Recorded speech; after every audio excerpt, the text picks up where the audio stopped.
असां वटि काफ़ी रेशो जेको आहे उहो ॿारनि में बि नज़र जा जेके इशूज़ आहिनि उहे असांखे नज़र अची पहिरीं त असांखे ख़बर आहे। हाणे हीअ जेको पाण कयूं पिया जेको वायरस इन्फेक्शन आहिनि, जी जी अगरि कंहिं प्रेग्नेंट औरत खे थिए थो त उनजो असरु उनजे ॿार ताईं वेंदो। ऐं ॿियो उहा पंहिंजा टुका लॻाए थी या न टेटेनस जो बि लॻाए थी या न। असांजी बहिराड़ी में त अञा सहूलियतूं घटि आहिनि, शहर में त पोइ बि अॼु बि बहिराड़ी में माण्हू आहिनि माना ख़तमु न थियो आहे त जेका दाई उन्हनि जो डिलीवरी कराए थी। हाणे जॾहिं दाई कराए थी त उहा स्टरलाइज़ेशन नथी करे। अॼु बि पाण वटि जेको HIV वग़ैरह जेको फैले थो उन में हिकिड़ो काज़ इहो बि आहे त उहो स्टरलाइज़ेशन न हूंदी। ॿियो ही छोकिरियूं जेके कन टोपाई सोनारनि वटि वञनि थियूं हू बि स्टरलाइज़ कोन था कनि प्रॉपर हिकिड़े जो ॿिए खे। ॾंदनि वारा वेठा आहिनि डेंटल जेके आम ॾंदनि वारा जेको उहे सामान खे स्टरलाइज़र उन्हनि वटि आहे ई न त उहे हिकिड़े जो माना बीमारी ॿिए खे ट्रांसफर कनि पिया। ब्लड ट्रांसफ्यूजन थिए पियो काथे अगरि उनजी प्रॉपर न आहे चेकिंग, जेको परचेस कनि पिया के पाण ब्लड नथा ॾियनि मार्केट मां था परचेस कनि त इहे खोड़ शयूं जिन खे रोके सघिजे थो मुमकिन आहे।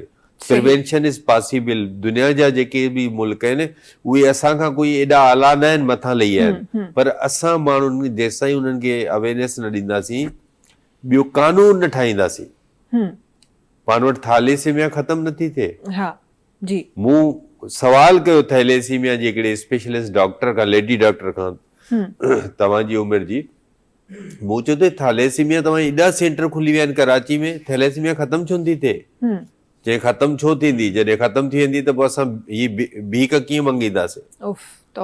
माना इदारा सर्वाइव करण जे लाइ, जीअं असीं पोलियो ख़तमु कोन था कयूं, अॼु बि पोलियो असां वटि हले थी, हिकु असां वटि हिकु अफगानिस्तान में, दुनिया जा ॿ मुल्क।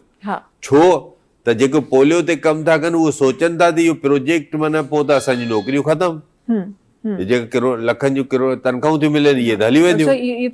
त असीं एॾा डिसऑनेस्ट आहियूं, एॾा माना आहियूं त उनखे बीमारी खे ख़तमु बि नथा कयूं। अच्छा, इहा साइंस त सिर्फ़ु बीमारी ते कोन हलंदा आहियूं, काफ़ी सारियुनि शयुनि ते हलंदा आहियूं। सो इहो त हिकु अफ़सोसनाक ऐं दिलि ॾुखाईंदड़ हिकु हक़ीक़त आहे जेका असांजे मुल्क में हली रही आहे ऐं जंहिंजे करे असांजो जेको आम माण्हू आहे, आम तबिको आहे, उहो सफ़र करे रहियो आहे। इहा वाक़ई हक़ीक़त आहे कि नेचुरल फूड्स आहिनि, नेचुरल रिसोर्सिस आहिनि असां वटि, उहे केतिरा सुठा आहिनि असांजी हेल्थ जे लाइ, ओवरऑल हेल्थ जे लाइ। मच्छी जी ॻाल्हि कजे, ॿिए मीट जी ॻाल्हि कजे, सब्जियुनि जी ॻाल्हि कजे, जेके ऑर्गेनिक शयूं आहिनि केतिरियूं सुठियूं आहिनि, ओतिरो ई उन्हनि जो यूज़ेज असां वटि घटि आहे। न माण्हू त इस्तेमालु कंदा आहिनि, पर मां सम्झां थो मच्छी जेतिरी पहिरियां यूज़ थींदी हुई हाणे थोरी घटि बि थी आहे त आम माण्हू, ग़रीब माण्हू अफोर्ड नथो करे। मच्छी महांगी थी वई आहे।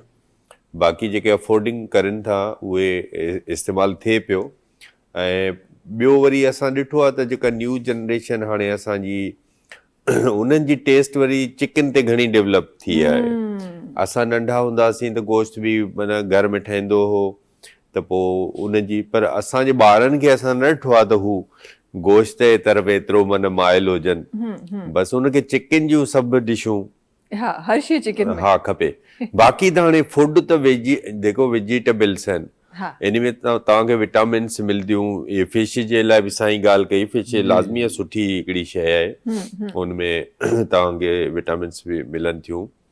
पर तव्हांखे सलाद इहे शयूं थोरियूं माण्हुनि खे वधाइणु खपनि। असीं सिर्फ़ु फैटी फूड ॾे न वञूं त पोइ असांजे जेको सोसाइटी में ॿियूं बीमारियूं वधियूं आहिनि, हार्ट अटैक थिए पियो, माना यंग माण्हू खे 40 सालनि वारो बि हार्ट अटैक में डेथ थिए पियो। ऐं त इहे सभु फैटी फूड जेको असां वटि वधियो आहे, ब्रोस्ट आहे, पिज़्ज़ा आहे, इहे जेतिरा बि फ्राई बर्गर आहे, त इहे फ्राई फूड्स उन में रोल था प्ले कनि।